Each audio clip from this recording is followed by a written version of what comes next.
ನಮಸ್ಕಾರ. ಇವತ್ತು ಶ್ರೀನಾಥಿಯಿಂದ ಮನೆಗೆ ಹೊರಟಿದ್ದೀನಿ. ಮನೆಗೆ ಮೋಸ್ಟ್ಲಿ 1 ಗಂಟೆ ಆಗುತ್ತೆ ಹೋಗೋದು. 6 ಗಂಟೆ ಆಯಿತು. ಬಟ್ ಚಳಿ ಸಿಕ್ಕಾಪಟ್ಟಿದೆ. ವಿಸಿಬಿಲಿಟಿ ಭಾಳ ಕಮ್ಮಿ ಇದೆ, ಭಾಳ ಪೂರ್ ಅಂತ ತೋರಿಸ್ತಾ ಇದೆ. ನೋಡಿ ಏನಾಗುತ್ತೆ. ರೆಡಿ ಆಗಿಬಿಟ್ಟು ನಾನು ಗೇರ್ಸ್ ಎಲ್ಲ ಲೋಡ್ ಹಾಕ್ಕೊಂಡಾಯ್ತು. ಗಾಡಿಗೆ ಟಾಪ್ ಬಾಕ್ಸು ಲೋಡ್ ಮಾಡಾಯ್ತು. ಒಂದು ಬ್ಯಾಗ್ ಇದೆ ಅಷ್ಟೇ. ಹೆಲ್ಮೆಟ್ಟು ಬ್ಯಾಗು ತಗೊಂಡು ಹೋಗೋಣ ಮನೆ ಕಡೆ.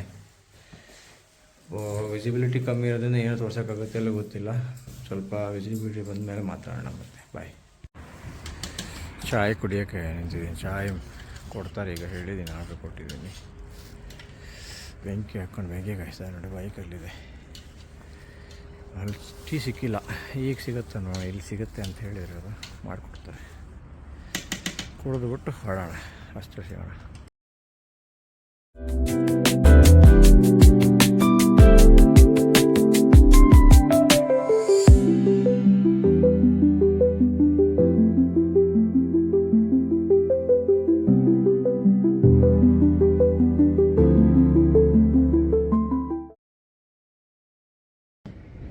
ಇಲ್ಲಿ ಬಂದು ಫೋಟೋಗೆ ಎತ್ತ ನಿಂತೆ. ಬಟ್ ಇಲ್ಲಿ ಒಂದು ಬೈಕ್ ಬಂದಾಗ್ಬಿಡ್ತು. ಏನಾಯಿತು ಅಂತ ಗೊತ್ತಿಲ್ಲ. ಬೈಕ್ ಬಂದಾಗಿದೆ, ಸೆಲ್ ಹಿಡಿತಾ ಇಲ್ಲ, ಆಗ್ತಾಯಿಲ್ಲ, ಸ್ಟಾರ್ಟ್ ಆಗ್ತಾಯಿಲ್ಲ. ಕಿಕ್ ಅಂತೂ ಇದ್ರಲ್ಲಿ ಇಲ್ಲ. ಅದರಿಂದ ಈಗ ಭಾಳ ಕಷ್ಟ ಇದೆ. ಈಗ ಮುಂದೆ ಹೋಗೋದೀಗ ಸ್ವಲ್ಪ ಡೌನ್ ಇದ್ರಿಂದ ಏನಾದ್ರು ಆಗುತ್ತಾ ನೋಡಬೇಕು. ಕನೆಕ್ಷನ್ ಏನಾದ್ರು ಯೂಸ್ ಆಗಿದೆ ಏನೋ ಗೊತ್ತಿಲ್ಲ. ಶೆಲ್ ಇದಾಗ್ತಾಯಿಲ್ಲ. ಫೋಕ್ಲೈಟೆಲ್ಲ ಆನ್ ಆಗ್ತಾಯಿದೆ. 100 ಕಿಲೋಮೀಟ್ರ್ ಬಂದಿದ್ದೀನಿ ನಾನು. ಬಟ್ ಇಲ್ಲಿ ಬಂದು ಅಚಾನಕ್ಕಾಗಿ ಬಂದಾಯಿತು. ನೋಡೋಣ ಮುಂದೇನಾಗುತ್ತೆ ಡಾಕ್ಟರ್ಸು. देखो भाई, बैटरी बंद हो चुकी है. बैटरी ड्राइन हो गया. BMW ने फ़ोन करके उन्होंने बोला मेरे को, ये सब ऐसा हो तो अगर आइकॉन आता है बैटरी का तो समझ लो कि बैटरी डाउन है. अभी एक जगह आया हूँ 4 किलोमीटर धक्का मार के. तो यहाँ पे देखते हैं क्या होता है. अभी इनसे होता है कि नहीं देखते हैं. जंप स्टार्ट देने की कोशिश में है अभी, देखते हैं क्या होता है.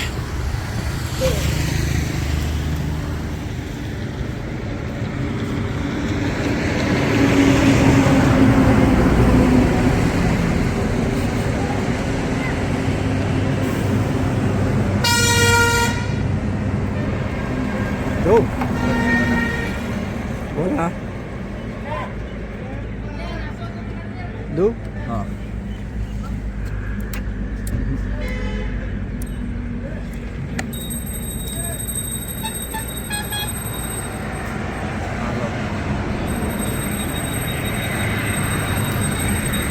हुआ कनेक्ट. वायर से करना पड़ेगा. तो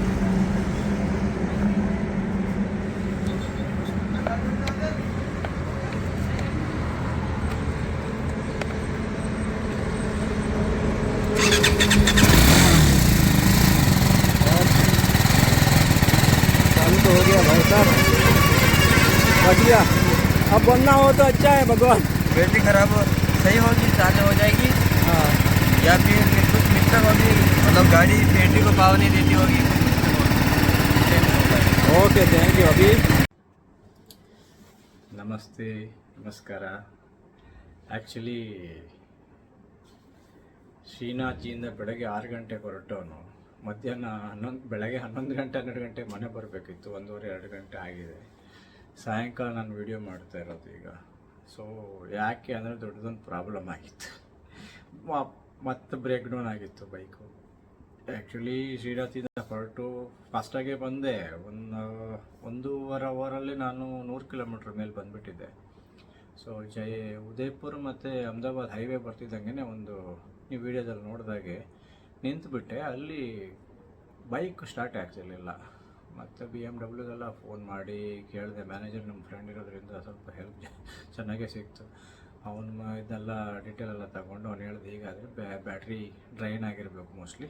ಅಲ್ಲಿ ಅದರ ಜಂಪ್ ಸ್ಟಾರ್ಟ್ ತೊಗೊಂಡು ಇಲ್ಲಿ ಬಂದುಬಿಡು, ಇಲ್ಲಾಂದರೆ ಚಾರ್ಜ್ ಮಾಡಿಸಿ ತೆಗಿಯೋಕ್ಕೆ ಬಿಡಬೇಡ, ಪ್ಯಾನೆಲ್ಲ ಓಪನ್ ಮಾಡೋಕ್ಕೆ ಬಿಡಬೇಡ ಯಾರಿಗೂ, ಇಲ್ಲಾಂದರೆ RSA ಕ್ಲೈಮ್ ಮಾಡು ಅಂತ.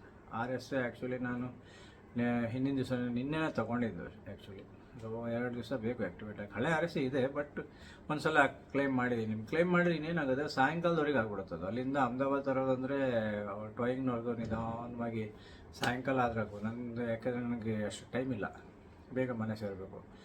ಹಾಗಾಗಿ ಒಂದು 4 ಕಿಲೋಮೀಟ್ರು ತಳ್ಕೊಂಡೆ ಹೋದೆ. ಅಲ್ಲಿ ಇಲ್ಲಿ ಏನು ಮಾಡಿದೆ ಅಂದರೆ ಒಂದು ಕ್ಯಾಮ್ರಾ ಎಲ್ಲ ತೆಗೆದ್ಬಿಟ್ಟು, ಗೋಪ್ರೋ ಎಲ್ಲ ತೆಗೆದ್ಬಿಟ್ಟು ಇದಕ್ಕೆ ಹಾಕ್ಬಿಟ್ಟಿದ್ದೆ ಟಾಪ್ ಬಾಕ್ಸಿಗೆ. ಆದ್ದರಿಂದ ಏನು ಶೂಟ್ ಮಾಡೋಕ್ಕಾಗಿಲ್ಲ. ಮತ್ತು ಅಲ್ಲಿಂದ ಒಂದು 4 ಕಿಲೋಮೀಟ್ರ್ ಎಲ್ಲ ತಳ್ಕೊಂಡು ಒಂದು 2-3 ಗ್ಯಾರೇಜಿಗೆ ಹೋದೆ. ಯಾರೂ ಕೈ ಹಾಕೋಕ್ಕೆ ರೆಡಿ ಇಲ್ಲ, ಯಾರೂ ಓಪನ್ ಮಾಡೋಕ್ಕೆ ರೆಡಿ ಇಲ್ಲ. ಇದನ್ನು BMW ಬೇಡಪ್ಪ, ಸವಾಸನೆ ಬೇಡ ಅಂತ. ಮತ್ತು ಒಂದು ಕಡೆ ಒಬ್ಬರು ಸಿಕ್ಕಿದ್ರು, ಓಪನ್ ಮಾಡ್ತಾರೆ ಜಸ್ಟ್. ಅವತ್ತೇಕೆ ಸಂಡೇ ಬೇರೆ ಅಲ್ವಾ, ಚಳಿ ಬೇರೆ ಜಾಸ್ತಿ ಇತ್ತು. ಸೊ ಅದರಿಂದ ಏನು ಮಾಡೋಕ್ಕಾಗಿಲ್ಲ, ಯಾರೂ ಸಿಕ್ಕೇ ಇಲ್ಲ ಬೆಳಗ್ಗೆ. ಸೊ ಅದಾದಮೇಲೆ ಒಬ್ಬರು ಸಿಕ್ಕಿದ್ರು, ಅವರು ತಂದು ಅಲ್ಲಿ ಜಸ್ಟ್ ಓಪನ್ ಮಾಡ್ತಿದ್ದ ಹುಡುಗ ಹೆಂಗೋ. ನಾನು ಯೋಚನೆ ಮಾಡಿ ಇವನಿಗೆ ಆಗತ್ತಾ ಇಲ್ವೋ ಅಂತೇಳಿ, ಆದರೆ ಅವನೇ ನಾನು ಟ್ರೈ ಮಾಡ್ತೀನಿ ಅಂದ. ಓಕೆ ಮಾಡಪ್ಪ, ಮಾಡ್ದ, ಆಯಿತು. ಸ್ಟಾರ್ಟ್ ಆದಮೇಲೆ ಮತ್ತು ಅವನು ಹೇಳಿದ್ದ ನನಗೆ, BMW ಮ್ಯಾನೇಜರ್ ಆಲ್ರೆಡಿ ಅವ್ರು ಹೇಳಿದರು, ಒಂದ್ಸಲ ಆನ್ ಆದರೆ ಮತ್ತೆ ಇಗ್ನಿಷನ್ ಆಫ್ ಮಾಡಬೇಡಿ, ಹಾಗೆ ಸೀದಾ ಮನೆಯವ್ರಿಗೆ ಹೋಗಿ ಅಂದಿರು. ಸದ್ಯ ನನ್ನ ಅದೃಷ್ಟ ಏನಾದರೂ ರೇಂಜ್ ಫುಲ್ ಇತ್ತು ಬೈಕ್ ಇದರಲ್ಲಿ, ಪೆಟ್ರೋಲ್ ಟ್ಯಾಂಕಲ್ಲಿ. ಹಿಂದಿನ ದಿವಸ ರಾತ್ರಿಯೇ ಫುಲ್ ಮಾಡಿಸ್ಬಿಟ್ಟಿದೆ, ಆದ್ದರಿಂದ ರೇಂಜ್ ಇತ್ತು, ತೊಂದರೆ ಇರಲಿಲ್ಲ. ಮನೆಯವ್ರಿಗೆ ಬರ್ತಾ 40 ಕಿಲೋಮೀಟರ್ ರೇಂಜ್ ಉಳಿದಿತ್ತು. ಓಕೆ, ಮನೆಗೆ ಬಂದು ಸೇರಿದೆ ಸೇಫಾಗಿ. 1 ಗಂಟೆ ಆಯಿತು ಬರೋದು. ಅಲ್ಲಿಂದ ಮಧ್ಯದಲ್ಲಿ ನಿಲ್ಲಿಸಿದ್ದೆ, ಬಟ್ ಟೀ ಕುಡಿಯೋದೆಲ್ಲ ಆಫ್ ಮಾಡಿಲ್ಲ ಇಂಜಿನ್ನು, ಹಾಗೆ ಬಂದೆ. ಅದಾದಮೇಲೆ ನೆಕ್ಸ್ಟ್ ಡೇ ನಾನು BMWಗೆ ಬೈಕ್ ಬಿಟ್ಟೆ. ಬೈಕ್ ಬಿಟ್ಟು ಅವರೆಲ್ಲ ಚೆಕಪ್ ಮಾಡಿದ್ರಂತೆ. ಚೆಕಪ್ ಮಾಡಿಬಿಟ್ಟು ಹೇಳಿದ್ರು ನನಗೆ, ಹೀಗೆ ನಿಮ್ಮದು ವಾರಂಟಿನಲ್ಲಿ ಇದೆ ಬ್ಯಾಟ್ರಿ, ನಾನು ಇದು ಏನೋ ಏನೋ ಬೈ ಮಿಸ್ಟೇಕಲ್ಲಿ ಡ್ರೈನ್ ಆಗಿಬಿಟ್ಟಿದೆ, ಇದಾಗಿದೆ, ಚೇಂಜ್ ಮಾಡಿಕೊಡ್ತೀವಿ, ನಿಮಗೆ ಹೊಸ ಬ್ಯಾಟ್ರಿ ಹಾಕ್ಸ್ಕೊಡ್ತೀವಿ, ಏನು ಕಾಸ್ಟ್ ಏನಿಲ್ಲ, 0 ಕಾಸ್ಟಲ್ಲಿ ವಾರಂಟಿನಲ್ಲಿರೋದ್ರಿಂದ ಎಕ್ಸ್ಚೇಂಜ್ ಆಗುತ್ತೆ ಅಂತ, ರಿಪ್ಲೇಸ್ ಆಗುತ್ತೆ ಅಂತ. ಸರಿ ಅಂದೆ. ಮತ್ತು ನೆಕ್ಸ್ಟ್ ದಿನ ಅವರು ಬ್ಯಾಟ್ರಿ ಎಲ್ಲ ಹಾಕ್ಬಿಟ್ಟು ಫೋನ್ ಮಾಡಿದ್ರು, ಹಾಕ್ಬಿಟ್ಟು. ಸೊ ನೆಕ್ಸ್ಟ್ ದಿನ ಹೋಗಿ ನಾನು ಬೈಕ್ ತಗೊಂಬಂದೆ. ಇದೆಲ್ಲ ಏನು ಯಾಕೆ ಹೇಳ್ತೀನಿ ಅಂದರೆ, ಫಾಸ್ಟ್ ಸರ್ವಿಸ್ನಲ್ಲಿ BMW ನಂಬರ್ 1. ಏನೇ ಹೇಳಿ, ನೀವು ದುಡ್ಡು ತಗೋತಾರೆ ಚೆನ್ನಾಗಿ ಬೈಕಿಗೆಲ್ಲ, ಸಣ್ಣ ಬೈಕಿಗಳಿಗೆ ಅವರು 3 ಲಕ್ಷ, 3.5 ಲಕ್ಷ, 4 ಲಕ್ಷ, 5 ಲಕ್ಷ ಬೈಕ್ ಚಾರ್ಜ್ ತಗೋತಾರೆ. ಬಟ್ ಸರ್ವಿಸ್ ಅಂತ ಬಂದಾಗ ಭಾಳ ಫಾಸ್ಟ್ ರೆಸ್ಪಾನ್ಸು ಮತ್ತು ನಿಮಗೆ ಚೆನ್ನಾಗಿ ಗೈಡ್ ಮಾಡ್ತಾರೆ. ಏನಾದ್ರು ಪ್ರಾಬ್ಲಮ್ ಇತ್ತು ಅಂದರೆ ಅವ್ರು ನಿಮಗೆ ಕರೆಕ್ಟಾಗಿ ಗೈಡೆನ್ಸ್ ಕೊಡ್ತಾರೆ ನಿಮಗೆ. ಮತ್ತು ಇನ್ನೊಂದೇನಂದ್ರೆ, ಮೊದಲು ಎಸ್ಟಿಮೇಟ್ ಎಲ್ಲ ಕಳಿಸಿ ಆಮೇಲೆ ನೀವು ಓಕೆ ಅಂದರೆ ಮಾತ್ರ ಮುಂದೆ ಕೆಲಸ ಕೈ ತಗೋತಾರೆ, ಇಲ್ಲ ಅಂದರೆ ಅವ್ರು ತಗೊಳ್ಳಲ್ಲ. ಸೊ ಇದೊಂದು ನನಗೆ ಭಾಳ ಒಳ್ಳೆ ಎಕ್ಸ್ಪೀರಿಯನ್ಸ್. BMW ಜೊತೆ 2 ಸಲ ಆಯ್ತು ನಂದು. 2ನೇ ಸಲನೂ ಚೆನ್ನಾಗೇ ಬಿಹೇವ್ ಮಾಡಿದರು ಅವರು ಸರ್ವಿಸು ಚೆನ್ನಾಗೇ ಮಾಡಿಕೊಟ್ರು, ಏನು ಪ್ರಾಬ್ಲಮ್ ಆಗಿಲ್ಲ. ಅದೇ ನಿಮ್ಮ ಹತ್ರ ಶೇರ್ ಮಾಡಬೇಕಿತ್ತು. ವಿಡಿಯೋ ಅರ್ಧದಲ್ಲೇ ನಿಲ್ಲಿಸಿದ್ನಲ್ವ, ಆ್ಯಕ್ಚುಲಿ ಅದು ಈ ಪ್ರಾಬ್ಲಮಿಂದ ನಿಲ್ಲಿಸಿದ್ದು. ಸೊ ಈಗ ಬೈಕ್ ಬಂದಿದೆ, ನೆಕ್ಸ್ಟ್ ರೈಡಿಗೆ ರೆಡಿ ಆಗ್ತಾಯಿದ್ದೀನಿ. ನೆಕ್ಸ್ಟ್ ರೈಡ್ ನೋಡೋಣ, ಈಗ ಸೀಸನ್ ಬೇರೆ ಮುಗಿತಾ ಬಂತು, ಸಣ್ಣ ಪುಟ್ಟ ರೈಡ್ ಏನಾದರೂ ಸಿಕ್ಕಿದ್ರೆ ಮಾಡ್ತಾ ಇರೋದು ಅಷ್ಟೇ. ನೆಕ್ಸ್ಟ್ ರೈಡಲ್ಲಿ ಸಿಗೋಣ, ಅಲ್ಲಿವರೆಗೆ ನಮಸ್ಕಾರ.